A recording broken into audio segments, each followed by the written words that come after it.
All right, my friends, welcome back to Frogboy X1 Gaming. As I sit here and wait for the XFX 9070 XT to show up, I thought I would make a video today on something that I was kind of thinking about. I've been thinking a lot about this whole pricing structure for current GPUs and just the PC market in general. So I wanted to kind of take a minute and reiterate on some of the previous statements that I've made since switching over to PC gaming. Obviously, with 38 years of console gaming under my belt, I do feel like I am qualified to talk about this, and even some of my thoughts might actually resonate with the gaming community in general. So guys, as you know, for the last few years, for the last 3 years, I've pretty much switched over to PC gaming. I still do dabble in the console stuff. I still own all of the top-end consoles that you can get right now.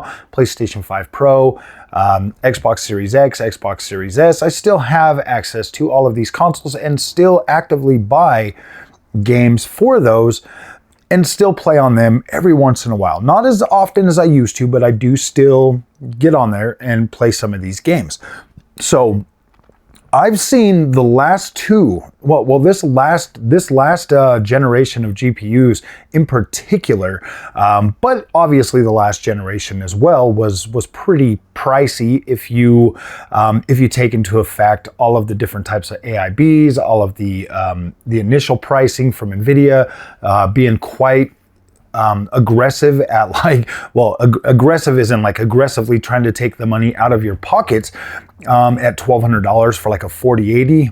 So if we take this into consideration and we look at things, I want to try to give you my best advice and the way I see things, and maybe this resonates with you, maybe this doesn't.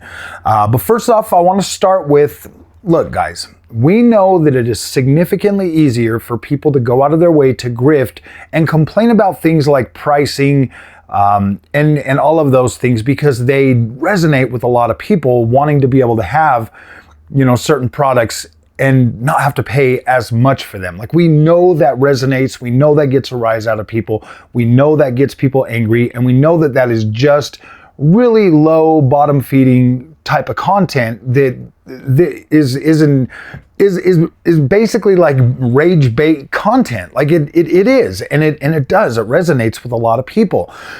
But let's look at gaming for what it is, okay? It is a form of entertainment that, when you get over into PC, then it becomes more hobby, more enthusiast type deal, whereas when you're on a cell phone, it's basically just there to entertain you, to help you find enjoyment. And there are so many different mediums that run the spectrum from phones all the way up to super expensive VR units that, or full-on freaking simulation, sim racing, whatever. We know that there is billions upon billions of dollars invested into gaming every year, not just by the people who enjoy it, but the people who make it and bring it to us.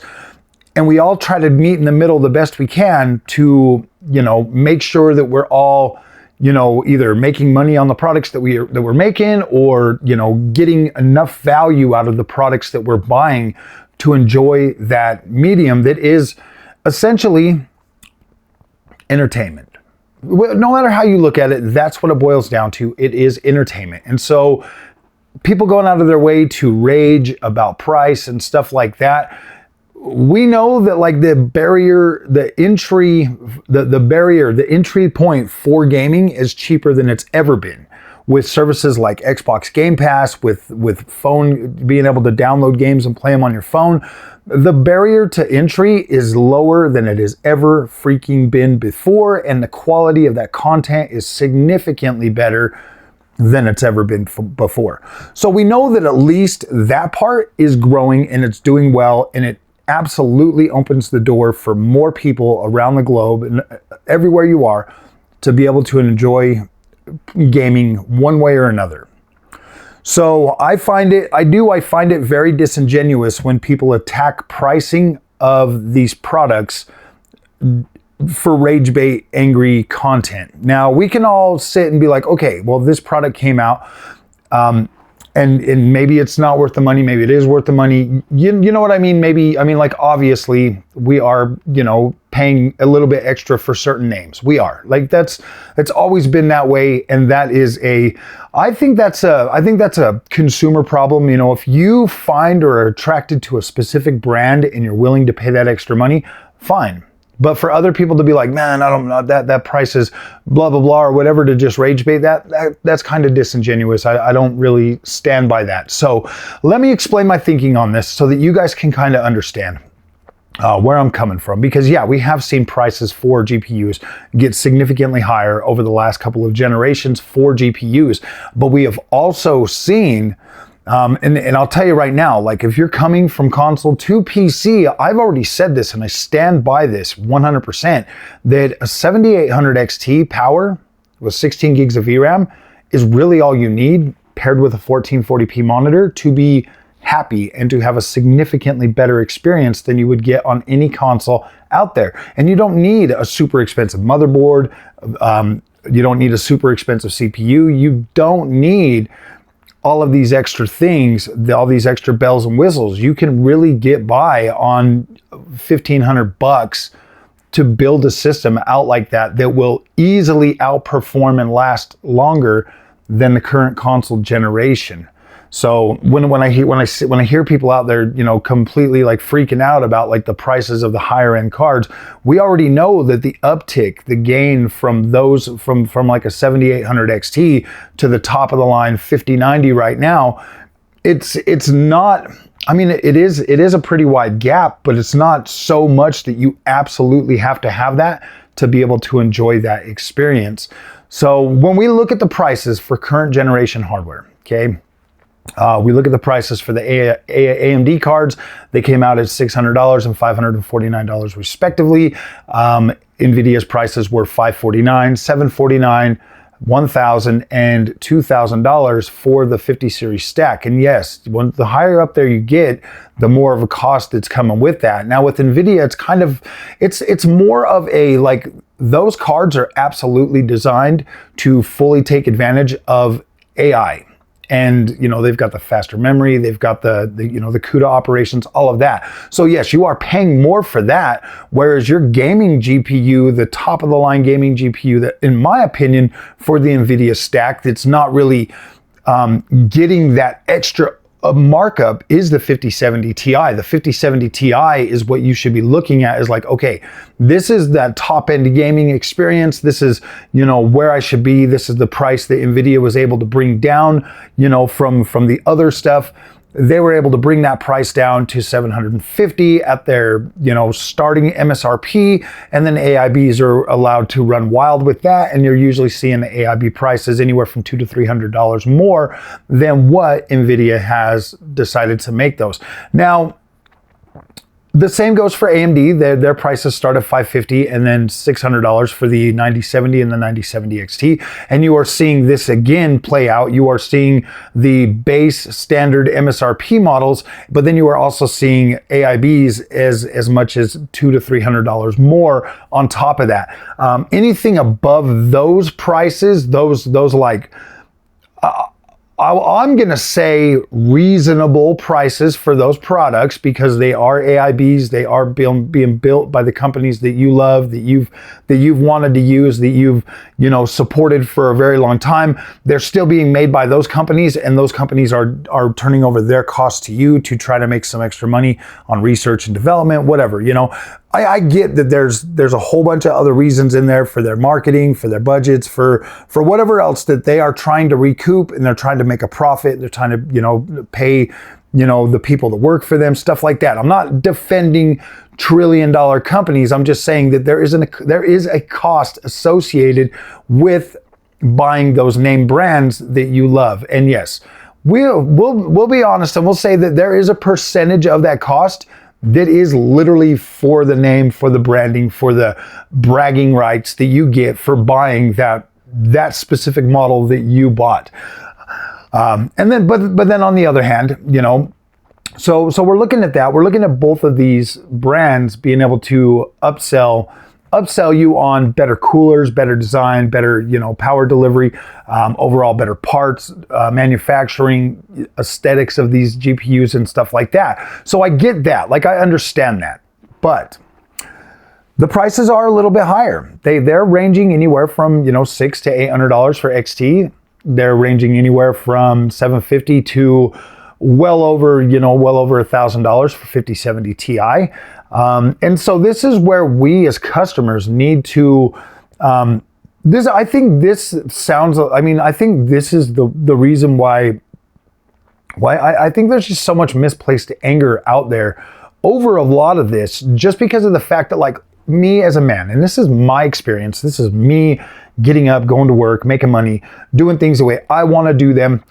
When I go to buy a GPU and I'm looking at them and I'm like, and there's another part that we'll get to in this part right here, but when I go and I look at all the different manufacturers, all the different brands, all the different, styles, the way that the GPUs are presented, the aesthetics of them, the different specs, the power delivery, all of these things, I am a perfectly capable man to decide what that value is worth to me. Okay? Like, is it worth that to me? And obviously you guys saw the answer to that with just these last couple of launches. They've sold out like immediately. People are clearly willing to pay these prices. So freaking out about that, that's going to get you nowhere. The companies already know what people are going to pay for these GPUs. Like, they already know that. AMD, maybe some of the board partners are definitely taking advantage of the shortage of NVIDIA GPUs right now.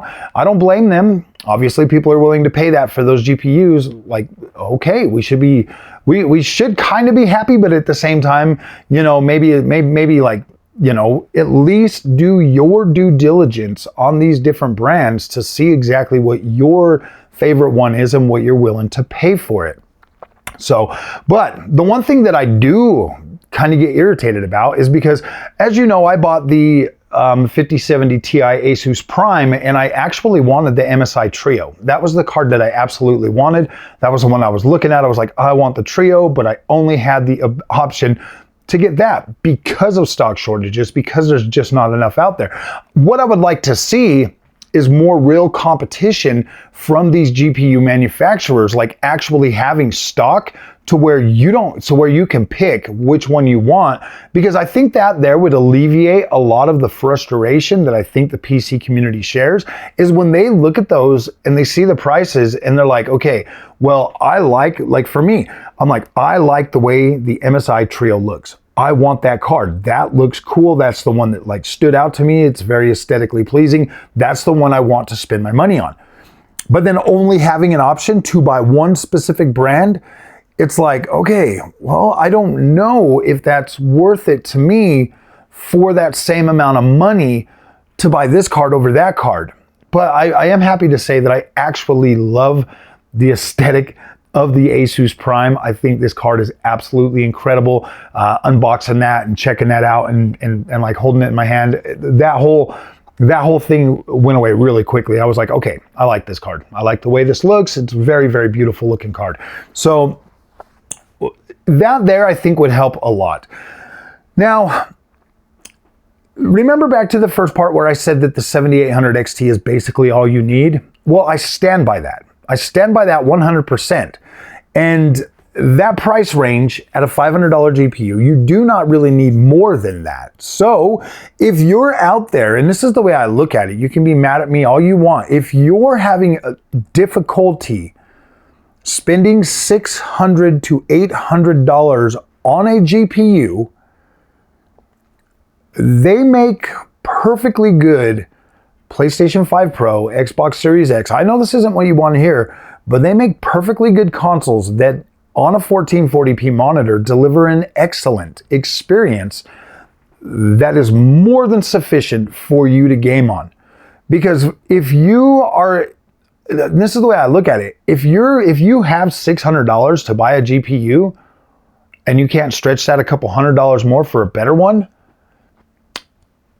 if that's going to break you, honestly guys, if that is going to break you, maybe you're trying to game way too high. And maybe you're setting your sights like way higher than what your budget can handle. Maybe you are trying to stretch things way further than you need to. And the only reason I bring up the console thing, it wasn't to take a shot at like people for being broke or anything like that. The reason why I bring up the console thing is if you're struggling to get a $500-600 GPU, and then you're seeing the AIBs that are like $800, because obviously these guys are trying to make some money too.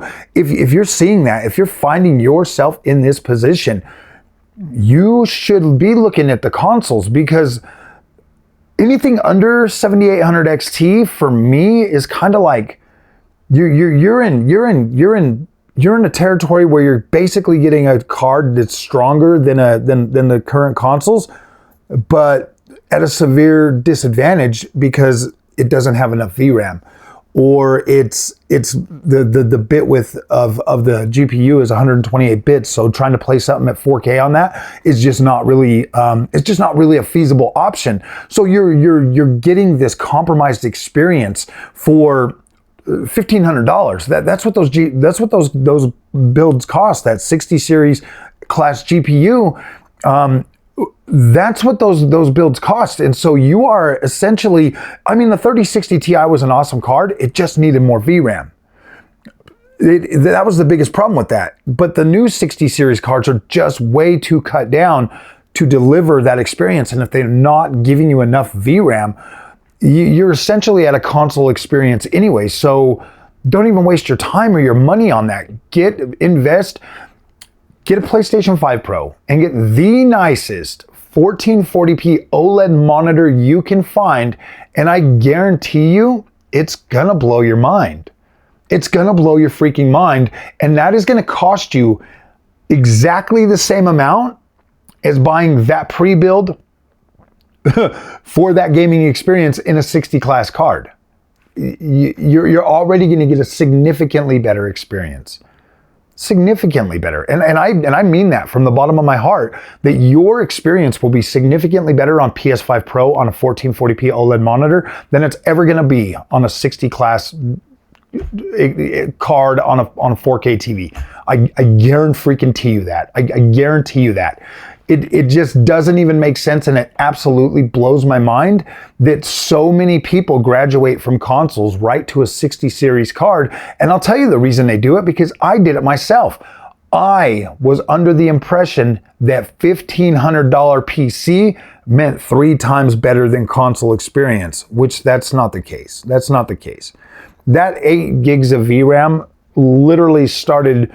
There was no way that 3060 Ti was going to outpace the PlayStation 5 Pro or even the PlayStation 5 or Xbox Series X this generation, just due to the fact that it didn't have enough VRAM to even try to keep up with that, unless you were going to play at 1080p. If you were at 1080p, absolutely, that'd be an incredible thing, because I don't think people understand that. You listen to these other content creators out there that are talking to you from a Halo product experience in the PC space, and all you're hearing is NVIDIA is the greatest, DLSS. That's all you're hearing. You're not hearing anything else, because they're not telling you really anything else other than, oh man, I don't know if 8 gigs is going to be good, but you don't, like, it's like you're not processing that. If you were processing that, then most people would be starting it. That's why I recommend 7800 XT power with VRAM or better. If you're leaving consoles, you have to make sure that your GPU has the amount of VRAM that your console does, and then you're good, you're set, you're solid. That 7800 XT will absolutely blow the PlayStation 5 Pro away all the time. But the PlayStation 5 Pro PSSR is very good. And that's why I say you can get that console for $700, readily available, no scalping whatsoever. You can get that right there for $700, and it 100% rivals them entry-level PCs, hands down. Yes, you do have the ability to put a new GPU in your pre-built, but then you just spent $1,500 to $1,700 on the pre-built, and now you're spending another $600+ on your new GPU, which is taking your cost significantly higher than what you would have been at with a PlayStation 5 Pro and an incredibly wonderful, beautiful, top of the line 1440p OLED monitor.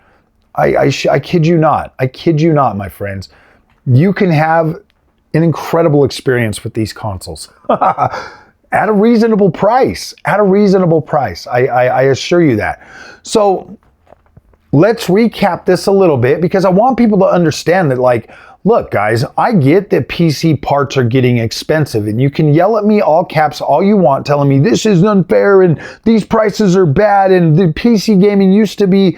You're right, PC gaming used to be incredible, and they used to be able to, like these new engines for games are so much more, they're so much more advanced than they ever were before, ever were. Clearly, these are significantly better, and we need much better hardware to run these with ray tracing and all of that stuff. Now, you guys have always told me ray tracing, and it's like, we're finally to a point where like a 4070 Super is like the entry point, basic. Like, you need a minimum of that on a 1440p monitor to be able to run and get a decent ray tracing experience with aggressive upscaling. It's doable now at that price point. It's doable. So that's why I say it is finally at a point where you're gonna need more power. And I know you guys are not willing to lower your resolutions or do any of that stuff. So yes, you're going to need a more powerful GPU. So think about that before you're freaking out about the prices, because the prices are never going to go down again. Like, they're not going to go down. And you can't ask AMD to be like, oh man, you got to save us from NVIDIA's high prices. NVIDIA doesn't care. Their new market is AI. They don't care if you're buying their GPUs for games or not anymore. They really just don't.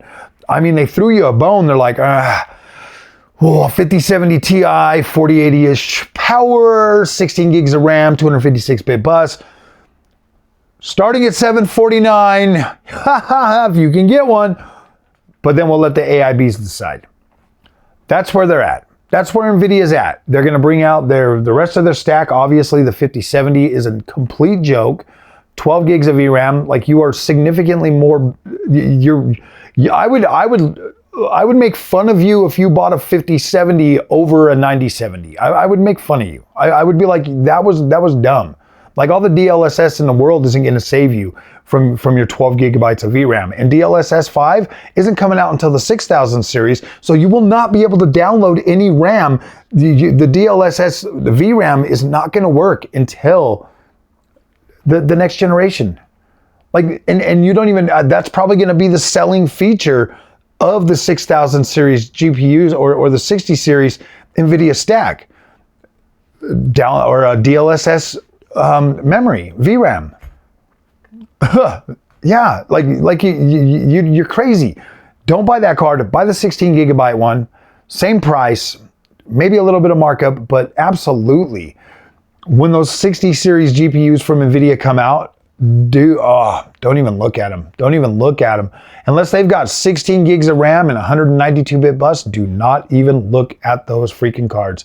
Seriously, they will not be worth your time at all. And they're going to flood the market with a lot of pre-builts, and there's just going to be a lot more of you out there that are angry, that are frustrated, that are mad that you spent $1,700 on a PC and now you got to spend $600 on a GPU because you got lied to, man. You literally got taken advantage of.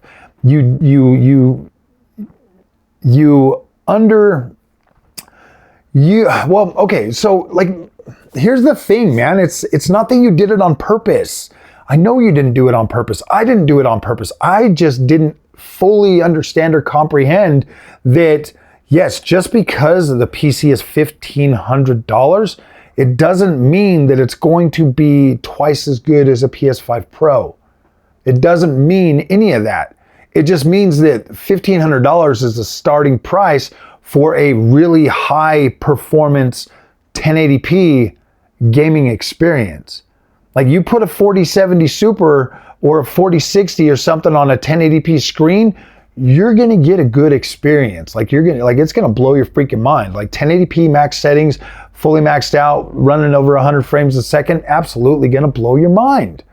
But you need to go with a 1440p GPU with 16 gigs of RAM, because I know you're gonna hook it to your 4K TV and you're gonna wanna use, and obviously you're gonna have to use upscalers most of the time, but at least it will deliver an experience that is better than your consoles. Always. Always. But it's going to cost you $200 to $2,500 for that build. So yes, guys, I understand the prices are crazy in the PC space. And the overhype for the NVIDIA products has literally led us to that point where we are right now. Features like DLSS and frame generation and all of these are incredible tools that are going to prolong the life of the GPUs that you're buying right now. If you're spending $700, $600, $800 on a GPU, with these technologies, it will last you longer. But make sure you're buying the proper GPU for the proper screen resolution so that you can take advantage of those savings longer. Make sure you're getting a card that is aesthetically pleasing to you. Make sure you're buying a brand that you feel confident in supporting and giving that money to so that they can continue to make better products for you in the future. Be that type of a, I'm not saying just be a blind following customer, but buy the products that you want so that you can feel proud or happy about that, because that's all it is. Like this, it's PC stuff, man. In 10 years, every single thing we're buying right now today, there's going to be something significantly better than that. So yes, if you love this hobby and you love games, it really does you no good to go into it with a negative attitude, thinking that like you're just getting ripped off all the time. I've bought a lot of products. I don't feel ripped off, not even by the NVIDIA products. Now I felt a little cold and callous over the 3080 10 gig, but I paid MSRP for that. And if I would have just lowered my screen resolution, I would have been fine. Like 10 gigabytes on a 1440p experience would still be playable right now today. But I didn't care. I didn't want that. I didn't spend $2,500, $2,700 on a PC to play at freaking 1440p or 1080p. You know what I mean? And that was my mindset. And that was a bad mindset to get into and have. So things are different. Things have changed. We're moving forward with that. And so, yes, guys, yeah, I completely understand that GPUs prices way out of freaking hand. Definitely could be better, but they're not. And that's the reality of things. And no matter how much we scream and yell, I don't think that's going to change, but there is an incredible alternative with the PlayStation 5 Pro and Xbox Series X. Like I said, get the best, nicest 1440p OLED monitor you can and buy one of those and you're good. Highly optimized games, incredible freaking HDR support, awesome features, up to 120 FPS, gameplay.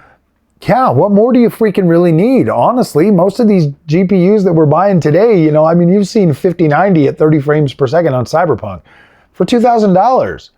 When you can literally play Cyberpunk with a little bit of ray tracing for at 60 frames a second on a PS5 Pro, and guess what? It really does look basically the same. It's honestly crazy how close it looks. Ray tracing does a little bit, but gosh, man, the ray tracing thing gets pretty overhyped and it really does cost a lot of performance on these GPUs. So yes, my friends, I hope that this video helps you guys out, helps you kind of get an understanding of the inner workings of my mind and why I don't necessarily think GPUs are super overpriced. I just think that I just think that you need to buy what you want to buy. And if you make the choice to spend more money on a product you didn't want to buy, don't vent your anger at everybody else, because everybody else needs to be able to, if you take anything away from this video, take this away.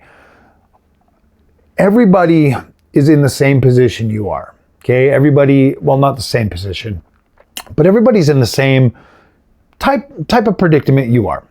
They are faced with the exact same prices that you're faced with. They might have more disposable income. They might have less disposable income. But at the end of the day, most of us have to make up our own mind. That's why YouTube is super popular for tech advice, because people are like, okay, I want to spend my money on something, but I don't want to get ripped off. I want to buy an incredible product and I want to be happy about it. I want to be proud about it. That's why they do a lot of watching different videos to find out, what card they want or whatever. And when they see nothing but negative, oh, that's too much, it is really easy to get into that mindset of oh man, this product is trash, or you start doubting yourself. And I get that. I get that. You know, you're coming to try to find good products, but think about it, dude. There's like, how many different choices for TVs are out there? And you go through and you watch all of these things and you're like, and by the time you're done watching all those videos, you're literally like, oh my gosh, I don't even know what one to buy. I don't even know what one to buy. This one here, it's like this one's nitpicked apart, and this one, and it's like, and so finally you just have to like close out all the noises and go buy whatever one you want. And then you're going to pick the wrong one because everybody's just so nitpicky on every single thing on shit that doesn't even matter. I'll tell you how many phones I've bought and listened to all the specs and all the blah, blah, blah. And I've come home and I've literally Facebooked, Twittered, and nothing else. Read news on it. Really, that's all I do. I don't use any of the other damn features. So yeah, my friends, it's one of those things where it's like, look, we're doing a disservice to a lot of people, especially by overhyping products.